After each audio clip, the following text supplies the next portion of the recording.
வணக்கம் நண்பர்களே. இன்றைக்கி நம்ம பார்க்க போகிறது என்னென்னு பார்த்தீங்கன்னா, ஏற்கனவே நேற்று நம்ம பார்த்துருந்தோம். ரிசர்ச்சில் மொத்தம் 8 ஸ்டெப்னு சொல்லியிருந்தோம். ஸோ அது என்னென்னு ஒரு ப்ரீஃப் அவுட்லைன் மட்டும் தான் நேற்று கொடுத்தோம். ஸோ இன்னிலேருந்து நம்ம டீட்டெயில் வீடியோஸ்க்கு போக போகிறோம். ஸோ ஓகே, ஃபஸ்ட்டு என்னென்னா ஃபார்முலேஷன் ஆஃப் ரிசர்ச் ப்ராப்ளம் அப்படின்றது நேற்று என்னென்னு பார்த்தோம். அதாவது என்னென்னா ரிசர்ச்சில் இருக்க பேசிக்கான ஒரு ஐடியா சொல்லியிருந்தோம். இதில் ஒவ்வொன்றா நம்ம பார்க்க போகிறோம். இதில் first step formulation of research problem first என்ன கண்டுபிடிப்பீங்க அப்படின்னா identify of broad area of interest. ஒரு டீச்சருக்கோ இல்லை ஒரு ப்ரொஃபஷனலோ இப்போது மார்க்கெட்டிங் அப்படின்றது ஒரு ஏரியான்னு எடுத்துக்கலாம். அந்த ப்ராட் ஏரியா ஆஃப் இன்ட்ரெஸ்ட் என்ன, நான் மார்க்கெட்டிங்கில் பண்ண போகிறேன்னா, இப்போ எம்பிஏன்னு எடுத்துட்டிங்கன்னா மார்க்கெட்டிங்கில் பண்ண போகிறீங்களா, ஃபினான்ஸில் பண்ண போகிறீங்களா, ஹெச்ஆர்னு பண்ண போகிறீங்களா அப்படின்றத ப்ராட் ஏரியா ஃபஸ்ட்டு செலக்ட் பண்ணணும். மார்க்கெட்டிங்கில் பண்ண போகிறேன் and dividing broad area into sub areas அப்படின்னா, அந்த மார்க்கெட்டிங்கில் நான் பார்த்தீங்க அப்படின்னா சர்வீஸ் மார்க்கெட்டிங்கில் பண்ண போகிறேன். ஸோ இதில் பார்த்தீங்கன்னா focusing on selecting area of interest. Service மார்க்கெட்டிங்கில் நான் பார்த்தீங்கன்னா பேங்கிங் ரிலேட்டடாக பண்ண போகிறேன். ஐடென்டிஃபை கேப்ஸ் அண்ட் ரைசிங் ரிசர்ச்னால் ஆல்ரெடி பார்த்திங்கன்னா ரிசர்ச்சில் என்ன கண்டுபிடிச்சிருக்காங்க, அதில் இருக்க கேப் என்ன, நான் அதில் எப்படி அந்த ரிசர்ச் கேப்பை ஃபில்ஃபில் பண்ண போகிறேன். Then formulating broad objectives of questions. அதாவது என்னென்னா என்னோடய ரிசர்ச் என்னவாக இருக்க போது, அதோடய அப்ஜெக்டிவ் என்ன, நான் எதுக்காக இந்த ரிசர்ச் பண்ண போகிறேன் அப்படின்றத. தென் அந்த ப்ராட் அப்ஜெக்டிவ்ஸ்லேருந்து அக்சஸிங் அரைவிங், நம்ம ஃபஸ்ட்டு க்ரியேட் பண்ணுற எல்லா அப்ஜெக்டிவும் நம்ம எடுத்துக்க மாட்டோம். ஸோ அந்த அப்ஜெக்டிவில் ஒவ்வொன்றா நேரோ பண்ணிகிட்டே வருவோம். ஸோ இதெல்லாம் நெசசிட்டி, இதெல்லாம் கண்டுபிடிக்க முடியாது, இது பாசிபிலிட்டி இல்லை, ஸோ இது ஆல்ரெடி பண்ணியிருக்காங்க அப்படின்னு நம்ம அதாவது குறைச்சிக்கிட்டே லாஸ்ட்டாக இதெல்லாம் தான் அப்ராப்ரியேட்டாக நமக்கு இருக்கக்கூடிய அப்ஜெக்டிவ் அப்படின்றத டிஃபைன் பண்ணுவோம். இதுதான் ஃபஸ்ட்டு ஸ்டெப்பு ரிசர்ச் ஃபார்முலேஷன் ப்ராப்ளத்தில். Then mainly considerations selecting a research problem. உங்களோட ரிசர்ச் ப்ராப்ளத்தை செலக்ட் பண்ணுறதுல என்ன ஃபஸ்ட்டு பார்ப்பீங்க அப்படின்னா interest. Research is usually time consuming and intensive to resources. So many forcing problems and make crop up. So topic should be interest and research to sustain design motivation level. So உங்களோட டாப்பிக்கில் நீங்கள் என்ன choose பண்ண போகிறீங்க அப்படின்றதில் உங்களுக்கு ஒரு interest first create ஆனால் மட்டும்தான் அந்த டாப்பிக்கை நீங்கள் பண்ணுவீங்க. ஸோ அதை தான் அவங்க சொல்கிறாங்க. ஸோ மேனேஜபிள் மேக்னிடியூட் அப்படின்றது என்னென்னா, the topic should B manageable with available time and research. So சிலர்லாம் பார்த்தீங்க அப்படின்னா அவங்க ஒரு 3 years 4 years பண்ணுறாங்க அப்படின்னா ரிசர்ச்சில் அவங்க அவங்க எடுத்துருக்க டாபிக் பார்த்தீங்கன்னா கொடுத்துருக்க டேட்டாஸ் கலெக்ட் பண்ணுறதுக்கு இம்பாசிபிளான டேட்டாஸ் எடுத்துடக்கூடாது. ஸ்டிப்புலேட்டட் டைமுக்குள்ளே நீங்கள் டேட்டா கலெக்ட் பண்ணி அதுக்கப்புறம் அதை ப்ராசஸ் பண்ணுறதுக்கு எல்லாமே உங்களுக்கு அவைலபிள் இருக்கிற மாதிரி நம்ம என்ன பண்ணிக்கணும், எடுத்துக்கணும். தென் கான்செப்ட் மெஷர்மெண்ட் அப்படின்றது என்னென்னா, ஒரு விஷயத்தை நம்ம பண்ண போகிறோம் அப்படின்னா அதை பற்றிய இண்டிகேட்டர் என்ன, அது மெஷர்மெண்ட் ஆஃப் கான்செப்ட் என்ன ரெக்வயர்ட் நமக்கு தேவைனோ, அதுக்கு என்னென்ன கன்ஸ்ட்ரக்ட் டெவலப் பண்ண வேண்டி இருக்கும் அப்படின்னு சொல்லி நம்ம ஐடியா க்ரியேட் பண்ணி வச்சுருக்கணும். தென் லெவல் ஆஃப் எக்ஸ்பர்டைஸ். உங்களுக்கு அந்த பர்டிகுலர் டாப்பிக்கை பற்றிய நாலேஜ் பார்த்திங்கன்னா ரொம்ப அடிக்குவேட்டாக இருக்கணும். சரியா? தென் relevance. Though the relevance is again subjective term, the research should add to an existing stack of knowledge and bridge the current knowledge gaps.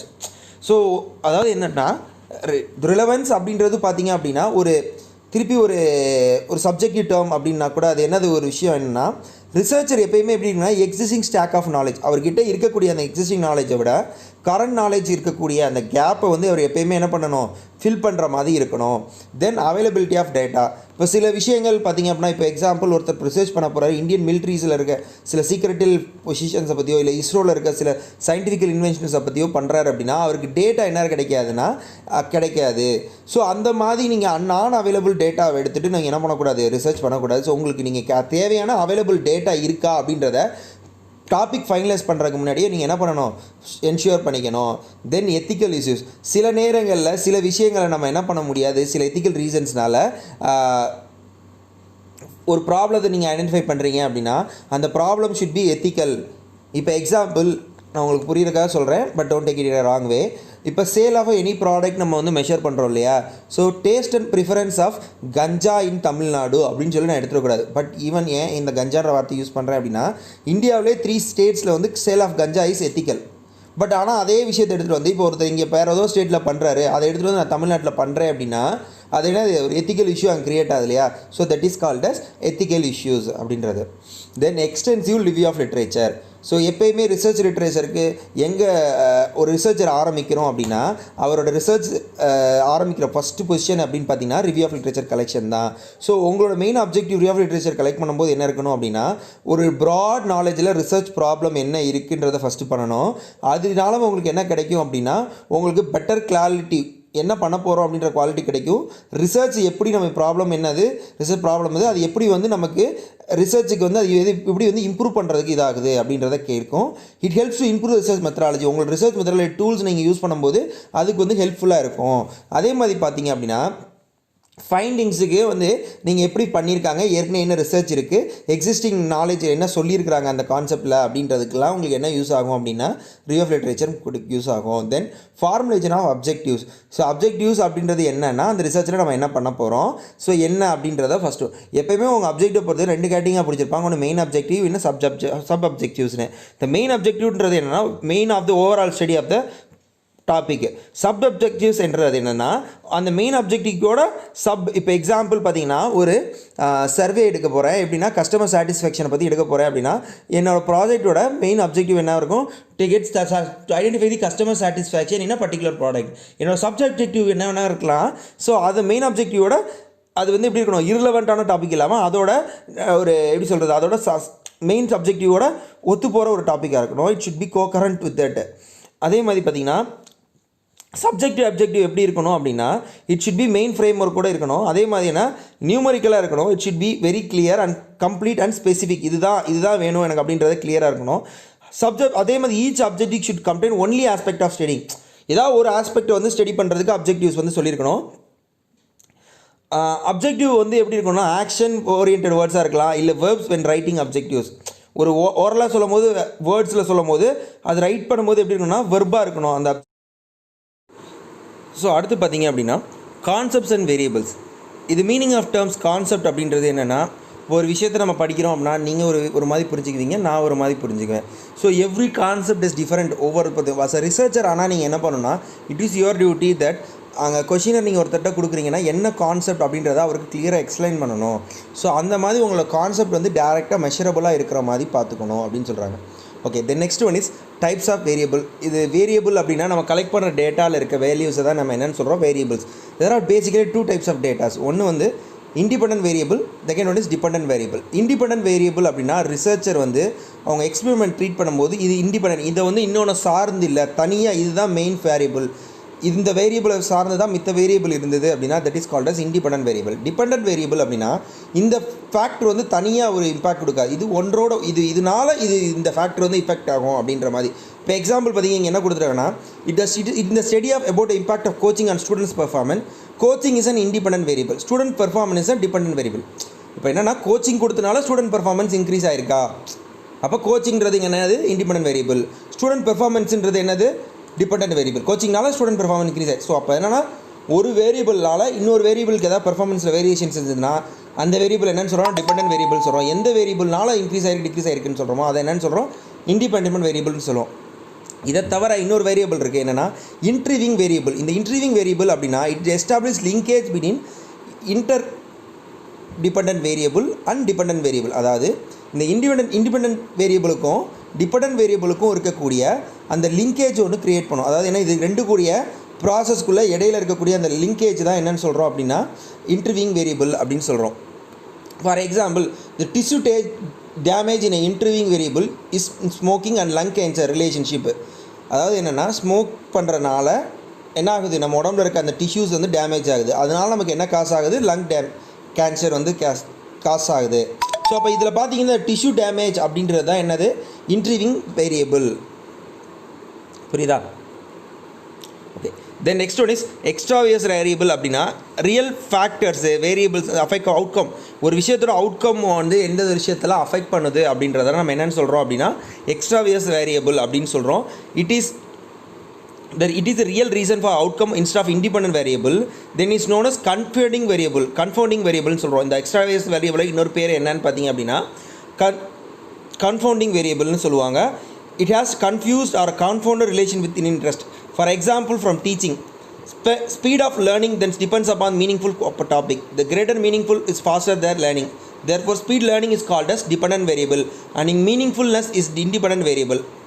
இப்போ என்னென்னா ஒரு ஸ்டூடெண்ட் வந்து ஒரு டாபிக் லேர்ன் பண்ணுறாங்கன்னா டிபெண்ட் அப்பான் த டாபிக். சில டாபிக்ஸ்லாம் ரொம்ப ஈஸியாக இருக்கும் சரியா, சில டாபிக் ரொம்ப டஃப்பாக இருக்கும். ஸோ டஃப்பாக இருக்க டாபிக் கொஞ்சம் இதில் வந்து லேர்னிங் அப்படின்றத வந்து நம்ம என்னன்றோம்னா ஸ்பீட் ஆஃப் லேர்னிங் அப்படின்றத டிபெண்டன்ட் வேரியபிள் அடிச்சிட்டோம்னா இந்த மீனிங்ஃபுல்னஸ் ஒரு டாப்பிக்கோட மீனிங்ஃபுல்னஸ் என்னென்னு எடுத்துக்குவோம் அப்படின்னா இண்டிபெண்டன்ட் வேரியபிள்னு எடுத்துக்குவோம் சரியா. இப்போ கன்ஸ்டன்ட் இந்த இடத்துல இருக்க மேனிபுலேட்டர் என்னென்னா, அதாவது the variable can be active variables and attribute variables. Active variables can be manipulated or controlled during the study. இந்த ஆக்டிவ் வேரியபிள்ஸ்லாம் என்ன பண்ணிக்கலாம் அப்படின்னா ஒரு ஸ்டடி நம்ம பண்ணும்போது அதில் வந்து கண்ட்ரோல் பண்ணிக்க முடியும். ஆனால் அந்த ஆட்ரிபியூட் வேரியபிள்ஸ் வந்து நம்ம என்ன பண்ண முடியாது, கண்ட்ரோல் பண்ண முடியாது, சேஞ்ச் பண்ண முடியாது. இப்போ example male female gender age இதெல்லாம் மாற்ற முடியுமா? ஒரு மேல் வேண்டாம் அது போல் ஃபீமேல் வைப்பான்னு சொல்ல முடியாது. ஒரு பையன் இப்படி படிக்கிறான் அவனை மாற்றி கொஞ்சம் டெவலப் பண்ணலாம் அப்படின்றத நம்ம பண்ணிக்கலாம். ஸோ இதெல்லாம் தான் என்னென்னு சொல்கிறோம், கேட்டகரிக்கல் வேரியபிள் அப்படின்னு சொல்கிறோம். Okay, then constant variable only value one value which such as flower tree etcetera. Constant வேரியபிள்னால் ஒரே ஒரு வேரியபிள் ஒன்று தான், இது ஒன்றே ஒன்று தான், one value, only one value. இப்போ எக்ஸாம்பிள் ஒரு பூ, ஒரு ட்ரீ, அந்த மாதிரி சொல்கிறது.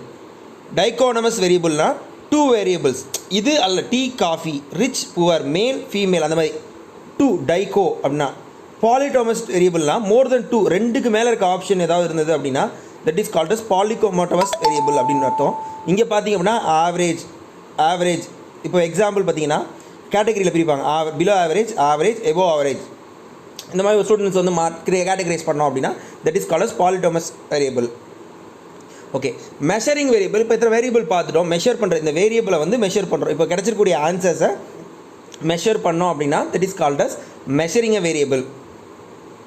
ஸ்டீவன்ஸ் அப்படின்றவர் என்ன பண்ணுறாரு அப்படின்னா அந்த மெஷர்மெண்ட் ஸ்கேல்ஸை வந்து ஃபிக்ஸ் பண்ணுறாரு. அவர் 4 டைப்ஸாக லிஸ்ட் பண்ணுறாரு. ஃபஸ்ட்டு என்னது, நாமினல் ஸ்கேல் அப்படின்றது என்னென்னா a variable being measured on nominal scale may have 1 or 2 subcategories. 1 or 2 subcategories depends upon இருந்துச்சு அப்படின்னா that is called as nominal variable. Example gender, male female, அந்த மாதிரி இருக்கு இல்லையா. Then next one is ordinal scale. ஒரு ranking இல்லை ஒரு சீக்வன்ஸில் நம்ம எதாவது பண்ணோம் அப்படின்னா ஆர்டினல் ஸ்கேல் ஆர் ரேங்கிங் ஸ்கேல்னு சொல்லுவாங்க. இப்போ ஸ்டூடெண்ட்ஸ் வந்து ஃபஸ்ட் ரேங்க், செகண்ட் ரேங்க், அடுத்து அந்த மாதிரி பார்த்தோன்னா. Then next one is interval ஸ்கேல்னு சொல்கிறாங்க. இன்டர்வல் ஸ்கேல் அப்படின்றது என்னென்னா ஒரு ரேஞ்ச் இருக்கும், 1 to 2 3 செல்சியஸ், ஃபாரன்ஹீட், இந்த மாதிரிலாம் சொல்கிறோம் இல்லையா. ஸோ இதெல்லாம் என்னென்னா இன்டர்வல் ஸ்கேல். இப்போ 1 சென்டிமீட்டர் 2 சென்டிமீட்டர், ரெண்டுக்கு இடையில உள்ள வித்தியாசம் எவ்வளோ, 1 சென்டிமீட்டர். அடுத்து 2 to 3 அந்த மாதிரி ஒரு இன்டர்வலில் இருக்கக்கூடிய இதெல்லாமே என்னென்னு சொல்கிறோம், இன்டர்வல் ஸ்கேல் அப்படின்னு சொல்கிறோம். தென் ரேஷியோ ஸ்கேல் அப்படின்றது ரேஷியோவில் ஃபிக்ஸ் பண்ணியிருப்பாங்க. இப்போ எப்படி சொல்கிறது அப்படின்னா இது வந்து it is a combination of nominal, ordinal, interval scale. இந்த மூணோட காம்பினேஷன் தான் என்னன்னு சொல்கிறோம் அப்படின்னு பார்த்தீங்கன்னா ரேஷியோ ஸ்கேல் அப்படின்னு சொல்லுவோம்.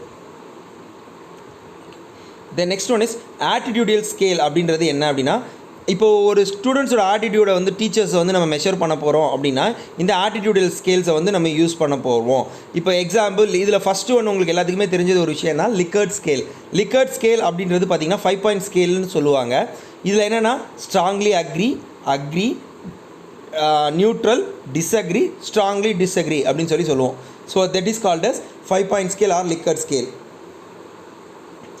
த்ரஸ்டன் ஸ்கேல் அப்படின்றது என்ன அப்படின்னா இதில் வந்து 5 அக்ரிஸ், மோஸ்ட் அக்ரி அப்படின்றது 5, லீஸ்ட் அப்படின்றது 1 அப்படின்னு எடுத்துக்குவோம் எப்பயுமே. த்ரஸ்டன் ஸ்கேல் அப்படின்றது என்னென்னா it may be weightage to the different statement such as willing to solve student problem may have weight 1.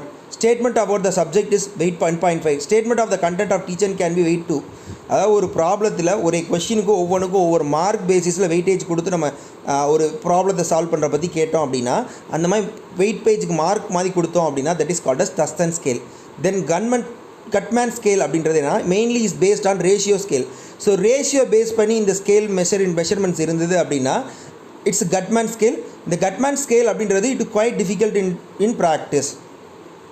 சரி, then next one is factor analysis அப்படின்றது என்னென்னா நம்ம டிஸ்கிரைப் மெனி வேரியபிள்ஸ் யூஸ் பண்ணியிருப்போம் இல்லையா, அதை ஃபியூ ஃபேக்டர்ஸாக ரெடியூஸ் பண்ணுறதுக்கு நமக்கு யூஸ் பண்ணக்கூடிய ஒரு டூல் தான் என்னது ஃபேக்டர் அனாலிசிஸ். இதில் ஃபஸ்ட்டு ஒன்று என்னென்னு பார்த்தீங்கன்னா ஹைபாதிசிஸ். ஜென்ரலாக வந்து ஹைபாதிசிஸ் அப்படின்றது சிங்குலர், ப்ளூரலில் எழுதினோம்னா ஹைபாதிசிஸ். நல்லா கவனிச்சிங்க அந்த 2 ஸ்பெல்லிங்க்கும். பை சான்ஸ் வந்து ஹைபாதிசிஸ் சிங்குலரில் என்னன்னு கூட கேட்கலாம்.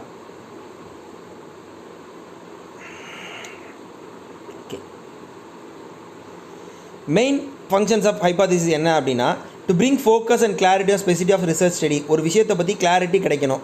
அதே மாதிரி மெயின் சாம்பிள் டிசைன் என்ன அப்படின்றத டிஃபைன் பண்ணுறது.